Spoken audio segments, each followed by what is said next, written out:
Can you hear me? Oh, you can. Good evening, everyone. I'm going to invite you to get settled because it wouldn't be a Jeff Chu event if it didn't have a dramatic opening. So I need you to be quiet. Yes, you too, Sharon, and still. And if you're on your live stream, turn off your phone so that we can begin.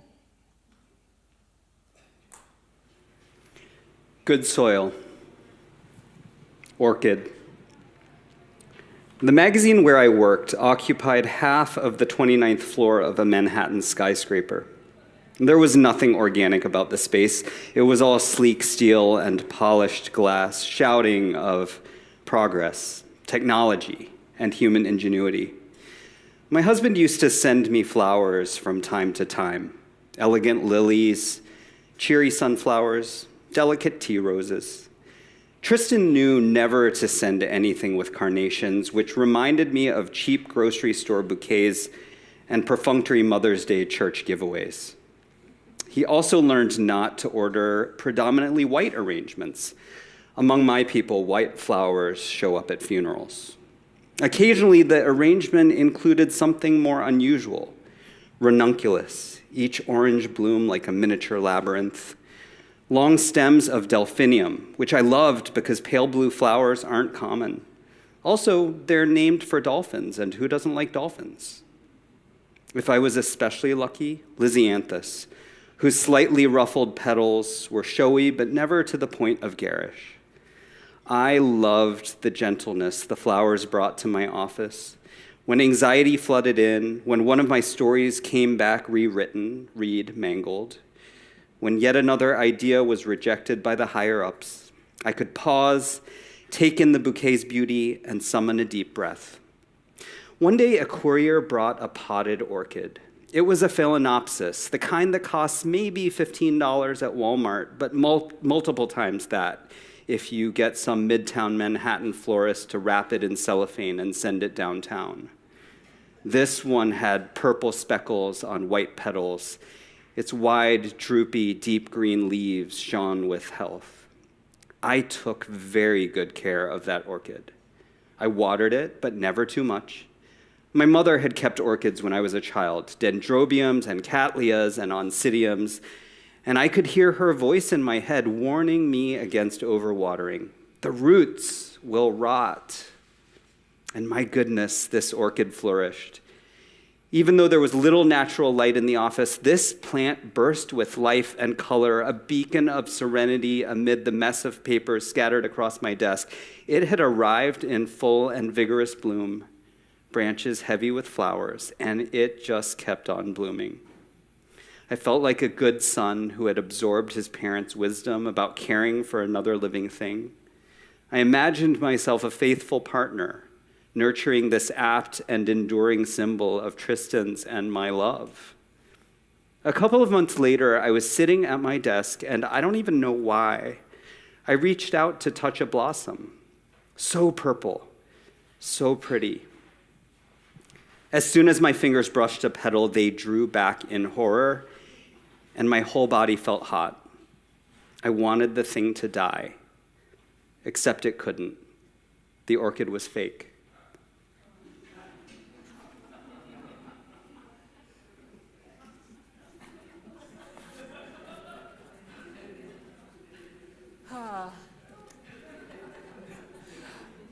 Welcome to St. Luke's. If you're here in this room or if you're watching on the live stream, welcome. We are so honored to host this conversation with Jeff Chu and Amena Brown.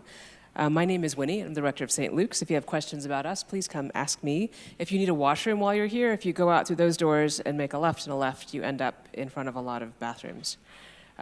So first, let me introduce Atlanta's own Amena Brown, who's going to come up to one of these stools in a minute, of Spelman College and WABE's Wake Up and Create and Creative Mornings Atlanta. So I don't have to introduce you to her, but I will say Amena Brown is a writer, spoken word poet, and performing artist whose work interweaves keep it real storytelling, rhyme, and humor.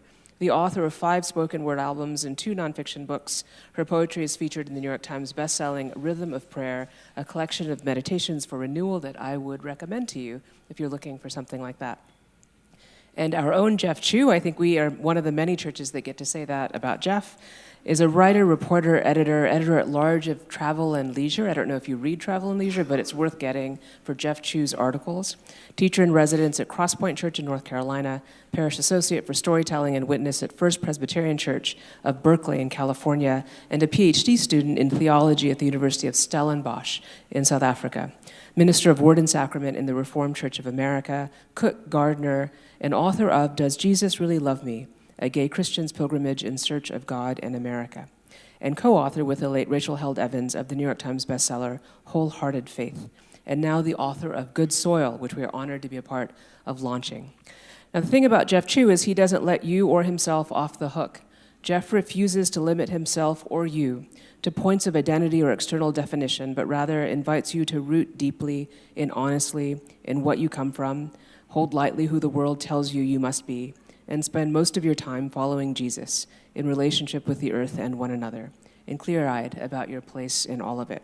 We at St. Luke's are so honored that they have brought this celebration to us, and we're so honored to celebrate Jeff today and to buy all of your books. And Amena, welcome. So we're going to start out with a toast because at St. Luke's we have a fridge full of champagne ready anytime.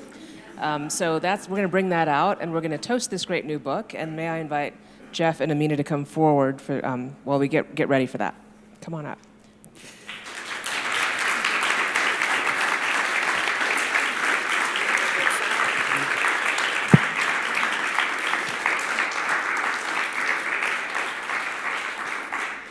I just realized this might be their strategy to get different answers. I was thinking the same thing. When was the last time I did one of these with champagne? We're so classy. So fancy. I might convert to the Episcopal Church. Yeah, I also might. I too might convert. There's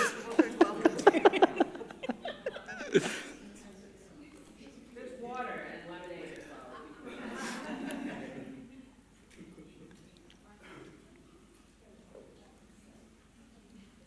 Do we say a thing? We will say a thing. A thing will be said. Okay. I started drinking already. Oops.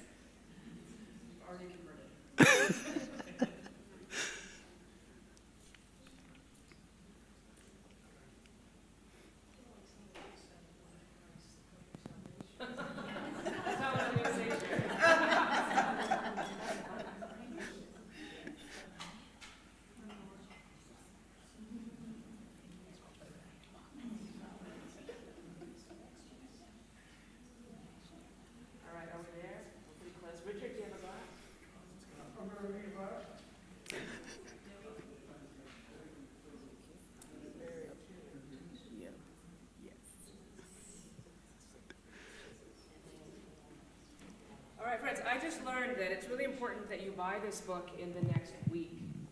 So if you haven't bought it, if you're watching online, please go and buy now. Why wait for 10 days? You know you're going to buy it. Buy it for your friends. It's beautiful. It's beautifully done. You wouldn't be surprised. Beautiful to read and important to read. So please do go get your copy. And will you help me to toast Jeff and his great work? Cheers, Jeff. Thank you. Thank you. Thank you. Cheers to you, Jeff. You have to cheers me. Cheers, cheers, cheers. Cheers, cheers. Okay, we should talk. Wow. What a wonderful place. Champagne to start, Jeff. I love that for us. St. Luke's wins. I have 1,000 questions, and we don't have time to ask 1,000, but I will begin our conversation, and then we will open up for questions from the audience here. I first want to know, what are your writing snacks? I don't actually snack a lot. Really? I don't. A writing meal? So my husband and I have lunch together every day. And that, honestly, that time for me to prepare lunch, often it'll be leftovers that I warm up, but sometimes I'll make some dumplings. Trader Joe's pot stickers are a go-to. My Chinese mother approves. And that's kind of the reset button in the middle of the day, right? And then my husband takes a nap every day after lunch, or tries to, and then he makes afternoon coffee when he gets up. And sometimes he'll bring me a piece of chocolate or a cookie with the coffee, and that's the fuel for the afternoon. I love that real We're bad. like an old It's very sweet. married couple. It's very tender, and I'm here for it. I want to ask about book formation. I'm always curious about this. Sometimes, for some authors, the form arrives first. Sometimes the title arrives first. Or sometimes you may not know the title, but you may know the central idea. How did Good Soil arrive? How did the idea for the book arrive to you? The idea was forced on me. When I was in my third year of seminary, two of my professors ganged up on me and said, "Your next book is going to be about the farm." And I said, "What? I grew up Baptist. We have free will, right?" Apparently not. It was a Presbyterian seminary. It was predestined. And that was my assignment. A thesis was optional for seminarians, but apparently it was mandatory for me. And so the first draft of the book was my senior thesis. Plus, I chose, as a part of my final project, to cook a meal. So there's a chapter in the book about a 10-course meal that I cooked. And every dish in that meal had to have something that we grew or foraged from the farm. And that was the genesis of the book. It took me 6 years after seminary to get it from the draft to where it is now. And part of that was finding an agent who believed in it, because the agent I worked with for my first book, a lovely man, he actually said to me, "Who cares about a farm in New Jersey?" And if you say a farm in New Jersey, no, nobody cares about a farm in New Jersey. But I don't think this is a portrait of a farm in New Jersey. Right. And so I had to take some time to find an agent. I had a different title for the book. It was the same title as my newsletter, which is called Notes of a Make-Believe Farmer, because I'm not a real farmer. And farming also helped me believe in something again. So that's the little play on words. And the agent said, "Absolutely not." And so we settled on Good Soil, which comes from the parable of the sower. And I just wanted to leave it at that. And he said, "Jeff, you're not famous enough not to have a subtitle." I was like, wow, rude. Okay.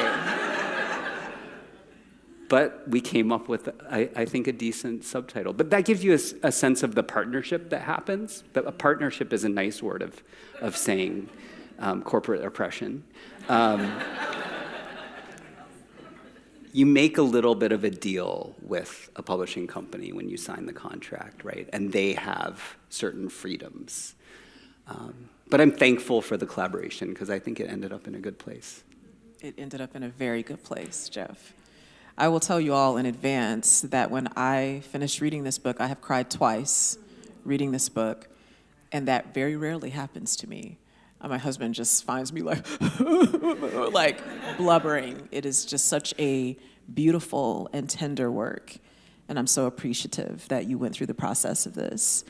Talk to me about format of this book. This book is organized by seasons, which based on the subject matter makes total sense. I have only read one other book organized by seasons, which was Edna Lewis's Taste of Country Cooking, if anyone is familiar with that. And it was such a beautiful way to see what was happening in the land, among the people, the way that she took us through that, and I felt that way.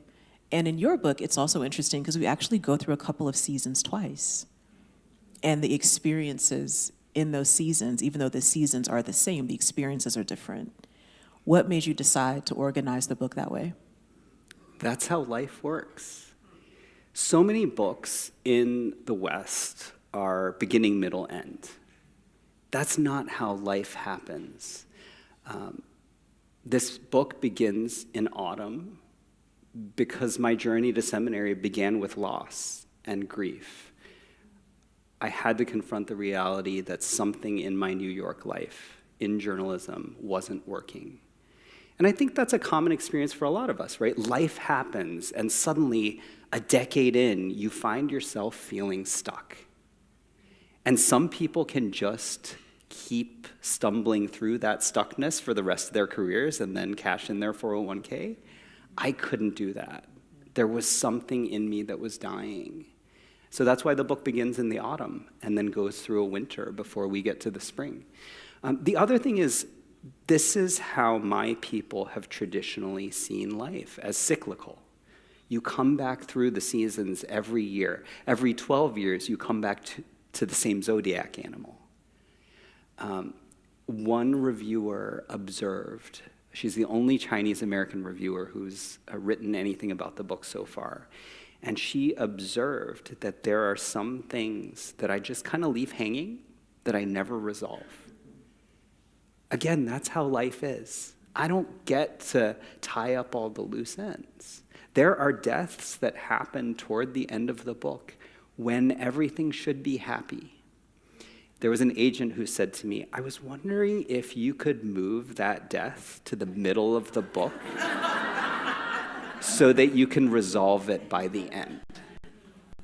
How do you resolve the death of a friend? What does that look like? What kind of lie would I be telling the reader if I resolved my grief in a matter of 2 weeks or 2 months? That's not how life works. On a farm, every farmer knows stuff happens. There are things beyond your control. It would be incorrect if I tied up all the loose ends and if I made everything resolve with just a wonderful harvest where everybody at the dinner table was happy. So that's the structure. I thought that I would not like that when you described it at the beginning of the book, because you did give us, you gave us readers an opportunity to know, here is how this is going to go. And I was reading that at the beginning, and I was like, I don't know, Jeff, I don't know if I'm going to like that. And I really enjoyed it, because I think what you said is so true. There are so many, first of all, there are a lot of things in the book that weren't necessarily threads that I don't know if you intended. But there were some things that were sort of this scene here actually connected to this thing over here. So these things worked for you? Yeah, it then worked I for me. intended them. Okay, thank you. Thank you. It totally worked for me. You're a genius, it worked for me. Talk to us more about the storytelling of your people. You talk about that in the beginning, and you are sort of laying the groundwork for the reader that you've made a very intentional choice. So when I was in 9th grade, Mrs. Cameron, my wonderful English teacher, we had to do your standard high school essay, right? It begins with a paragraph that has your thesis statement, and then you lay out your 3 proofs. A lot of people preach that way too, right?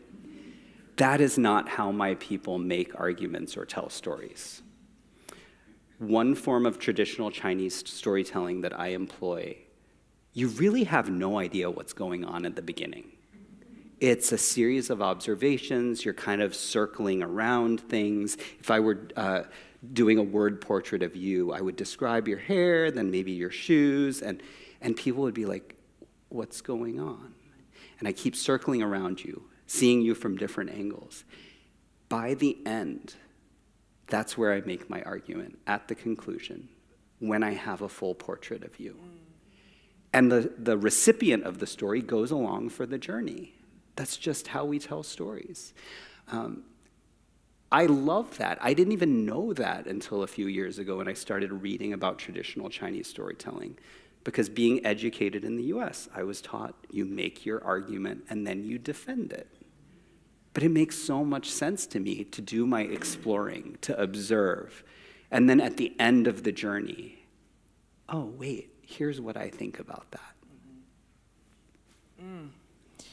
I want to go into winter and talk about winter a little bit. Okay. She didn't give me questions ahead of time, so I have didn't. no idea where she's taking me. I actually meant to and just now remembered that I didn't, so thanks for going along with that. We had talked, and I was like, oh, yeah, I'll send them. Sure. No, here we are. You're testing our friendship. Thank you, Jeff. Thank you for trusting me. You wrote about wilderness in the winter, one of the winter sections of this book. And one of the things I really love about you as a writer, as a preacher, is every time I hear you take on a text that I feel, a text or a biblical theme that I feel I have heard 1,000 times, you always take an angle that I'm like, I wasn't thinking of that, Jeff. It might be heretical, but it's different. And I was so interested to see what you would do with winter and with wilderness, because depending on our own cultural backgrounds, our own religious trainings or backgrounds, how we take that, how we take ideas of suffering, how we take ideas of perseverance, if we were taught that those things are good for us, even if they hurt like hell. Can you speak to what it was like to write about wilderness and winter, as well as having experienced it from the eyes of a farmer this time? I don't like the fetishization of wilderness as a spiritual concept. I think there's something going on in American Christianity where we like to think of ourselves as so alone. Here I am in my wilderness. No, you're on your iPhone doom scrolling. That's not the wilderness. There's also such hospitality in the wilderness. It's not this bleak, lifeless place.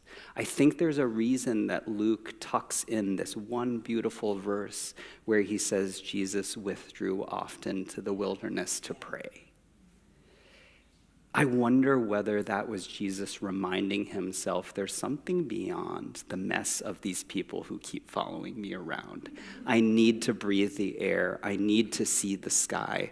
I need to touch the ground. I need to listen to the songbirds. I need to be reconnected to the world, to the soil that we all come from. Right? So I do play with wilderness. I also reject this idea that winter is a time when nothing's happening. Right. So many of my fellow classmates, no offense to them, they abandoned the farm as soon as there were no flowers to pick and no tomatoes to eat. And look, I'm an introvert. I'm a shy introvert. You all stay away. I'm perfectly happy without you. There was so much going on at the farm in the wintertime. I mean, one of my favorite moments was after a snowfall. I came the next morning to the farm, and it's that sheet of white, right, blanketing the land. Except in one area, there were all these geese footprints. And it was like they had had a dance party after the snow fell, because they were going in all different directions. That's life. Our garlic, we planted in October. It was growing underneath the snow. It needed the cold to gather strength and potency. That's life. The farm was never silent. You could hear, as the snow would melt, the ground absorbing the water, the crackle. If I would just shut up long enough to listen to it, that's life, right? That's the rain being absorbed into the earth that's going to then nourish whatever grows in the springtime. So much was happening in the winter, but I had to learn how to see it. Right. Since we're talking about winter, let's talk about death.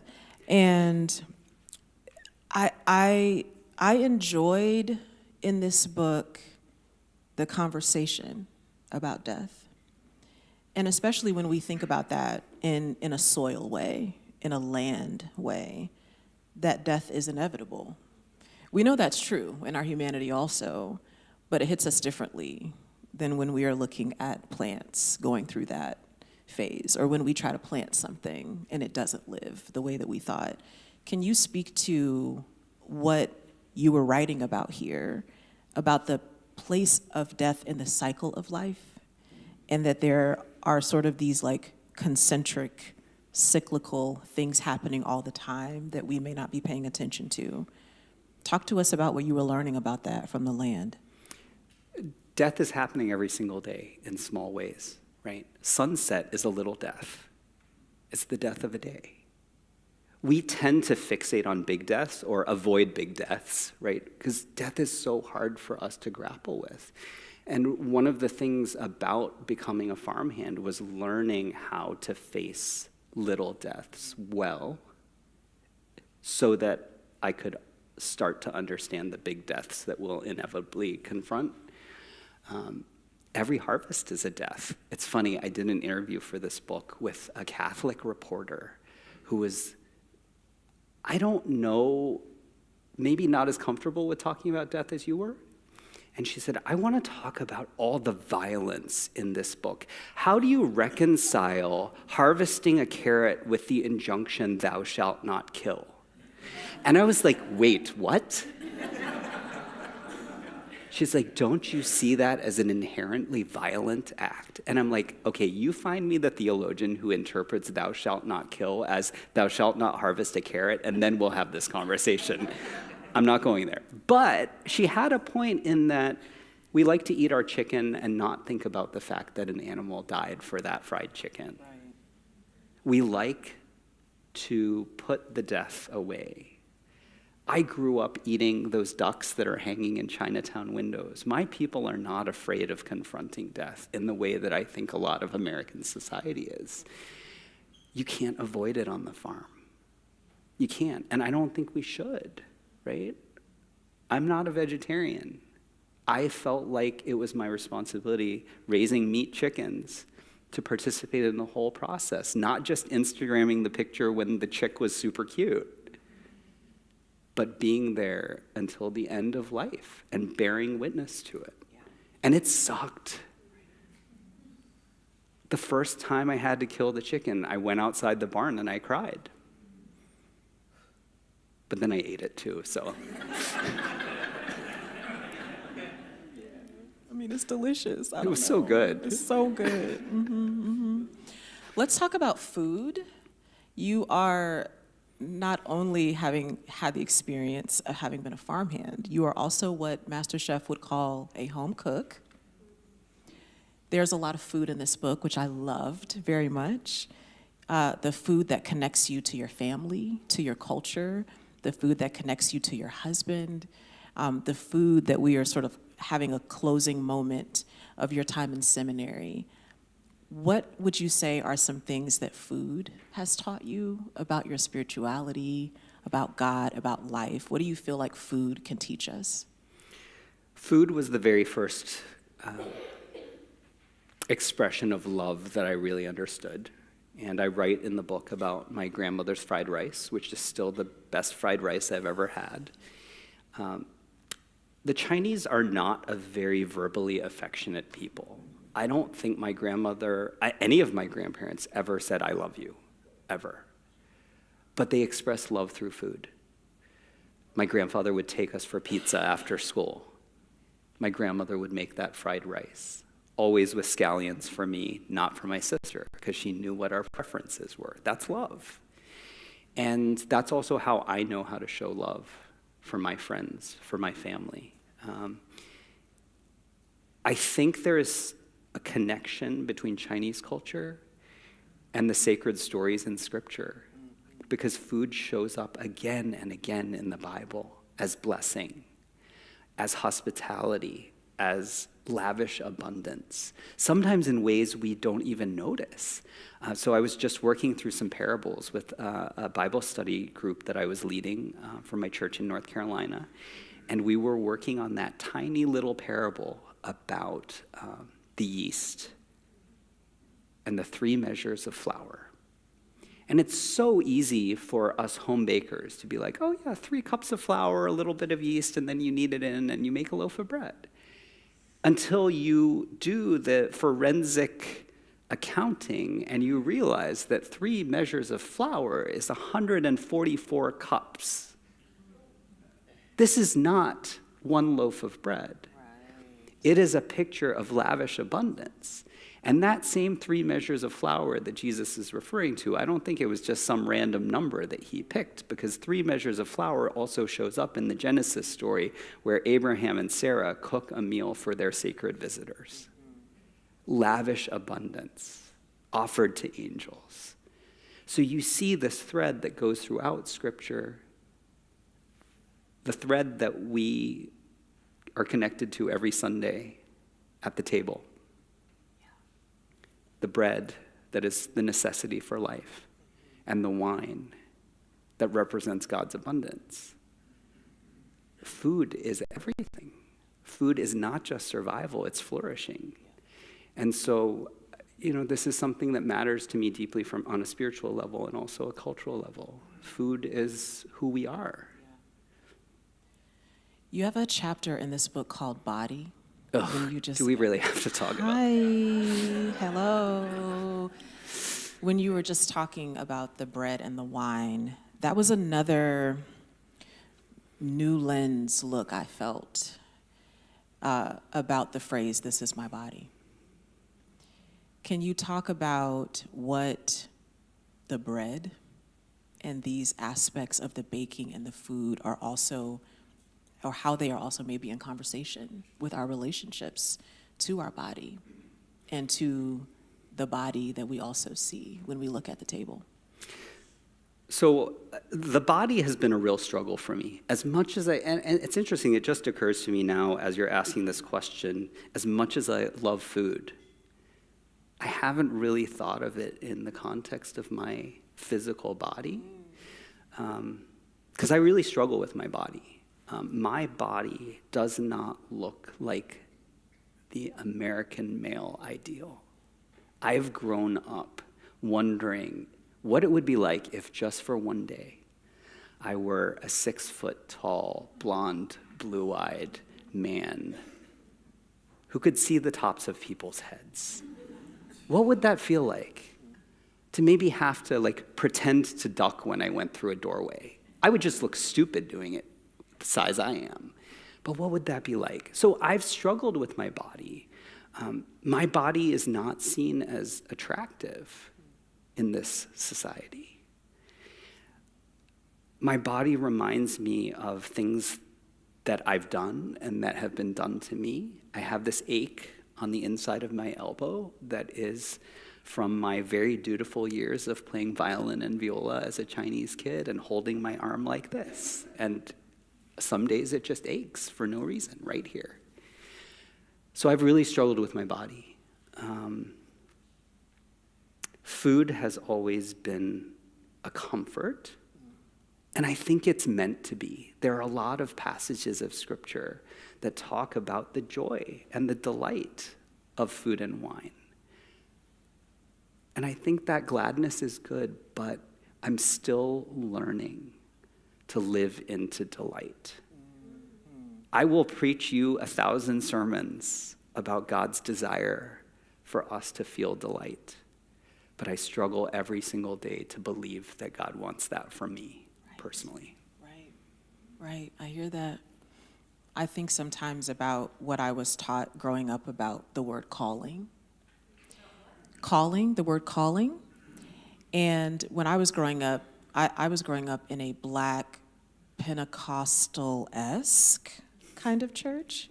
So calling was meant to be an anvil that you dragged around places, that God wanted you to drag around places, that God wanted you to be like, oh, my calling. Like it was You sort have of to like suffer that. for it. Yeah. And so I really was like, man, I hope I never get a calling. That sounds, that sounds yikes. I don't want to do that. And at a certain point, I started to think, what if calling is bliss? No. You reject it? I want to believe it, but I think I need a lot of work to get there. Yeah. I want to believe you're right. I want to believe that our calling is bliss. And my people tend to put that part of the calling somewhere in the unnameable future. My mom always talks about the jewels in your crown. You know what? That's a long time to wait for that crown. Like a long time. How do I know those jewels are going to be worth anything? Or are they just rhinestones? Anyway, I interrupted you. No, thank you for that. Yeah, I think I still find myself on a journey of like every time calling comes to me, I have to sort of redirect still and say, oh, my calling could come from a thing that brings me delight or a thing that brings me joy, and that can be a beautiful thing. But it is interesting the ways that we carry and the things that we carry as the anvil, depending on how we were raised and like what we were taught, right? Okay, I want to ask you about a meal. And I want to ask you if Good Soil had food events as a part of this book tour, what is the meal that you think you'd make? Oh, that's so easy. I would cook you brisket fried rice. Brisket fried rice is the dish that is the expression of my marriage, because my husband's a white boy from Texas, and I'm a Chinese kid. And I only stumbled on it one day because I had brought back this piece of brisket from Cadillac Barbecue in Dallas, Texas, which is so fantastic. Never wait in line, always pre-order, because you'll be standing in line for 2-3 hours, and I can't do that. So I had this piece of brisket, I had leftover rice, I had some vegetables, and I'm like, why not? Oh my gosh. I hope that is my calling, because that was bliss. It sounds very blissful. I feel at bliss hearing that. And I would love to cook brisket fried rice for everyone. And one of the things I love about it, besides it being a picture of my marriage to Tristan, is I don't know how to smoke a brisket. I get to ask for help from someone who actually is a pit master, and to honor their labor and recontextualize it in something good. I love those reminders that none of us are self-made, that everything that we put on the table, everything that we wear, everything we do really is a collective effort. I think one of my struggles with the way America is right now is this hyper-individualism. You want to be the self-made person. We have to engage in self-care. And I could fill a whole hour with my objections to the concept of self-care. Self. I need to improve myself. I need to optimize myself. No.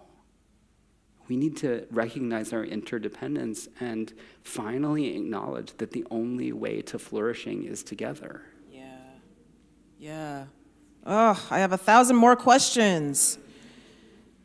Let me do maybe one or two more, and then we're going to open up for questions. Let me give y'all some instructions here. If you have questions for Jeff, you can text this number. Is everyone ready?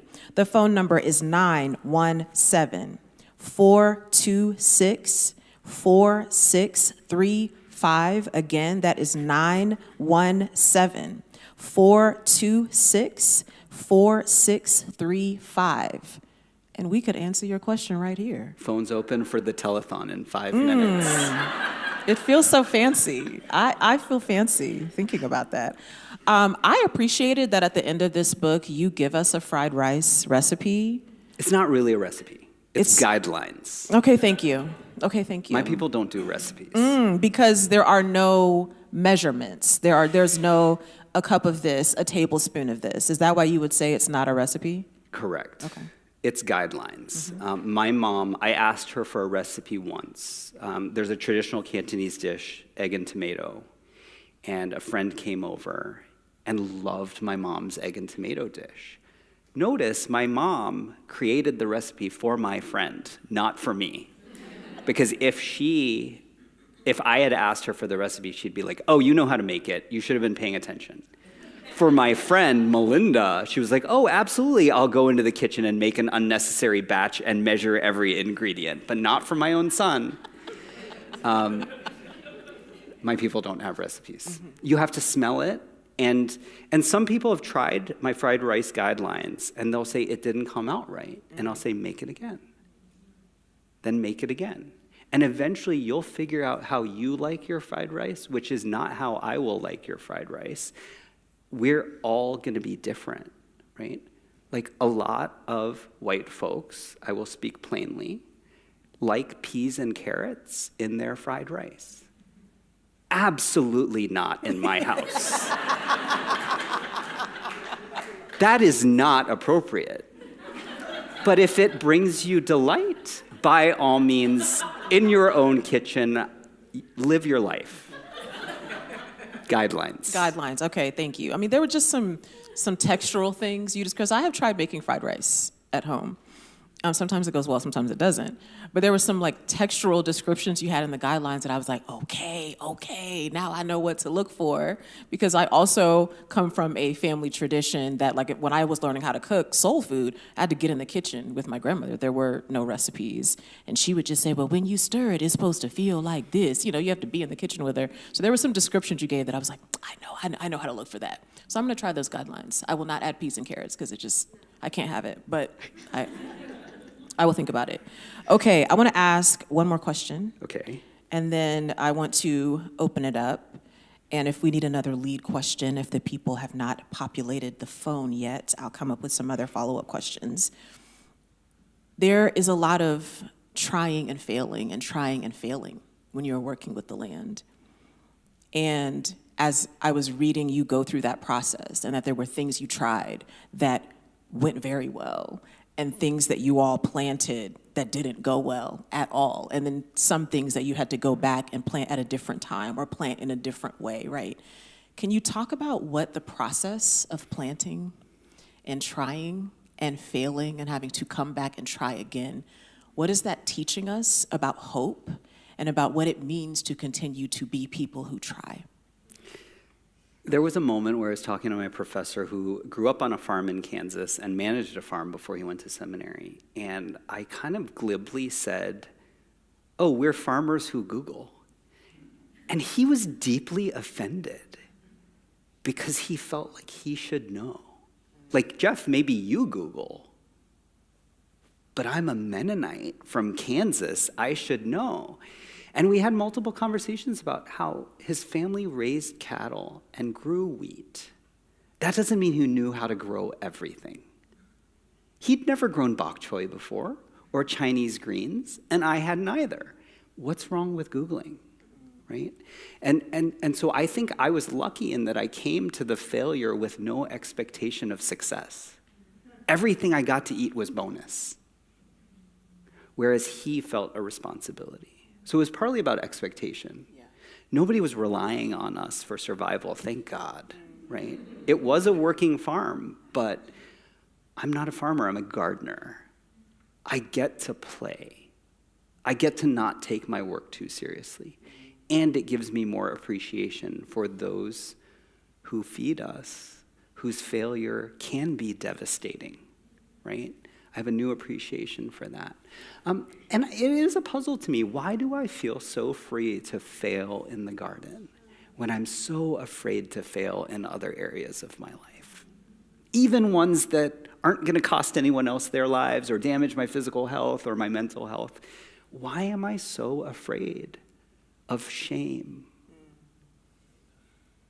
But I'll post a picture of the thing that died, and I'm like, look at me. That's still something I'm puzzling through. Yeah. I would love for the church to be a place where we can try. I was just, the parable of the sower, right, is where good soil comes from. And one of the revelations that I've been preaching on and teaching on ever since I learned it at the farm is to ask, what if the parable of the sower is not a threat about our failures? Be the good soil or else. What if it is Jesus' recognition that over the course of our spiritual lives, maybe over the course of your spiritual month, you will be the hard path. You will be the rocky soil. You will be the thorn-choked field. And you might have some moments of being the good soil. And yeah, it is great when you feel like the good soil and you remembered a line from your pastor's sermon and maybe even applied it. But there are a lot of days where you're sitting in the pews and you feel like a husk of a human. Yeah. And that seed is not going to take. But it's not a failure that the bird grabbed it. Right. The bird eats it, gets sustenance, poops it out somewhere else, and that seed, crazily enough, can still grow. Mm-hmm. That's amazing. Amazing. And what if Jesus was saying, big picture, this is how life is. Sure, you want to be the good soil, but it's not punishment if you're not. And that you will have seasons in your life where you won't be, and that's okay. The people have questions. The people have questions, and this one actually ties in. Say more about your experience on the farm, how long you worked, the most difficult experience for you. The most difficult experience was feeling like, once again, I was doing a high school group project. Nate, the farm director, assigned me to manage the work schedules and the spreadsheets. And I was dumb enough to say yes, because I know my way around a spreadsheet. And it turns out people sometimes resent the person who says, you have to be there at 10 and you have to stay till 2. Where were you yesterday? The relational part was the hardest part. Once again, people are the hardest thing. And maybe it's because I'm not naturally gifted with people. Maybe it's because I'm impatient and selfish. Maybe it's because I'm just human and I don't like being hot and sweaty. That was hard too, being hot and sweaty. The last part of this question is, how has it changed your spiritual practices? I garden now, which I didn't do when I lived in New York. My husband and I live in Michigan, and we have a little space in our backyard, and we have a plot in the community garden that's about 12 by 50. And I know the question is about my spiritual practices. I think gardening is a spiritual practice. That's right. Digging in the soil, tending to crops, weeding, mulching, recognizing when my failure to weed and mulch has had consequences for the plants that I wish were flourishing.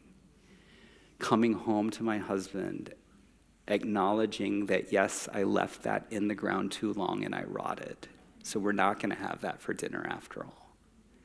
But saying, oh, look at our bounty of potatoes. Let's take some to our neighbors.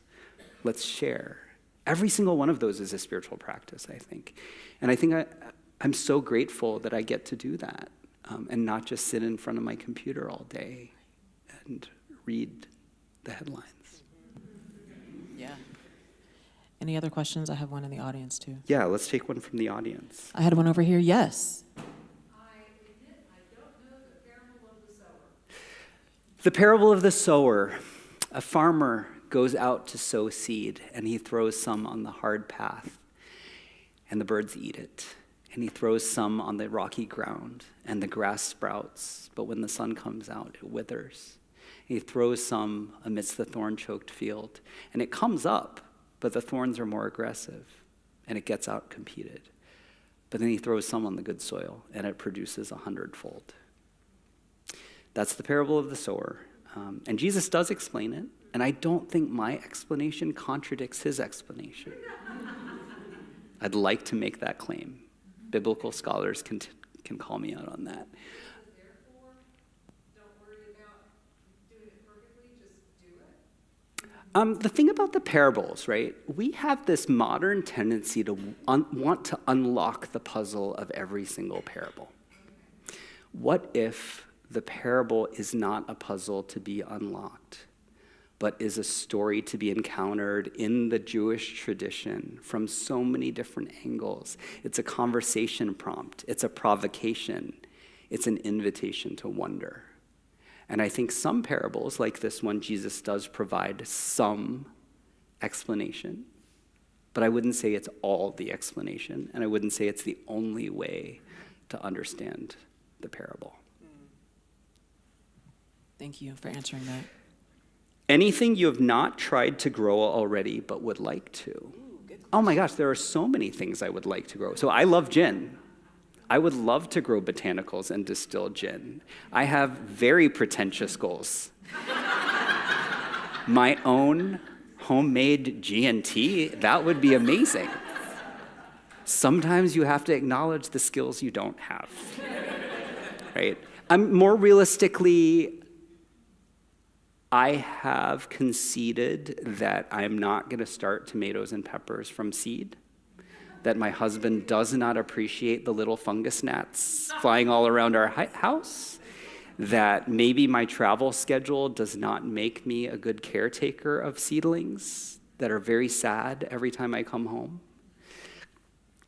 There's a lovely farmer 10 miles from my house who grows beautiful seedlings, and I collaborate with her. I would like to try zucchini again this year. The only time I've successfully grown a zucchini is when my garden neighbor, Roger, gave me a plant that he couldn't fit in his plot. Mine all died. Roger's flourished. I am thankful, but still a little annoyed.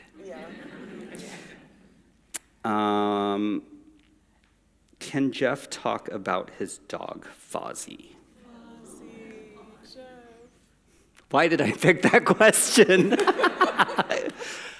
Oh, Fozzie Foz. So Foz came to live with us. We moved to Michigan in January 2020, which should absolutely be every reason for you to question my judgment to move. Neither Tristan nor I has ever lived in the Midwest. But I was kind of languishing after seminary because there's not a great job market for Gaysians with questionable ordination prospects. And so we kind of floated around for a few months, and then this church in Grand Rapids said, why would you like a 1-year part-time job? What idiot's like, yes, absolutely. That idiot is me.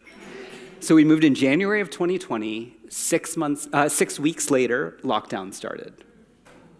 And 6 weeks after that, Fozzie came to live with us from a shelter in South Bend, Indiana. And we always would joke about the Foz. He's like, I survived the mayorship of a gay man.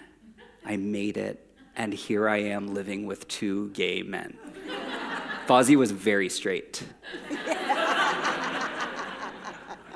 After, he was fixed, he still thought he had it. And it's like, Foz, you don't have it. And he's like, yes, I do. No, you don't. So Foz came to live with us. He had been neglected. He was deaf. He had allergies. Probably his quarter end, from his butt, maybe a quarter way on his body, pretty hairless because of all the infections that had never been treated. Rotten teeth. And we're like, yes, that is the dog for us. And Foz sat at my feet for the writing of this book. And he taught me that as much as I say I don't have the capacity to love, he taught me that unfortunately I am capable of unconditional love. Yeah. And it was a super annoying lesson. He caught me out on the lie. So we had to say goodbye to him last June. And that was, grief changes. Right. It doesn't go away, but it changes. And I think grief is a testimony, a living testimony to love. Mm-hmm. That's our Foz. We still have a picture of him in our house. We miss him every single day. Shout out to the Foz. How has farming informed your faith? Have I not answered that question already? Preachers in the room, do you feel like sometimes in the middle of the sermon stopping and being like, did I make myself clear? Or are you going to say the thing at the door that I didn't say? Here we are. No, I'm still learning how to grow things, how not to kill things, how to honor life. And every season, I feel like I learn a little more. I learn a little more about my little plot of land, the weeds that will come up, that will vex me, new strategies for dealing with the Mexican bean beetles. You develop an intimacy even with your enemies. And I think that's a good thing. I think it's a good thing to recognize, maybe the Mexican bean beetle somewhere, somehow has a purpose. What's their story? The Colorado potato beetle, which eats all the leaves on my potato plants. Bad for productivity, but is productivity everything? What is the purpose here? I have not gotten to a point of grace with the mosquito. I appreciate hearing that because I haven't either.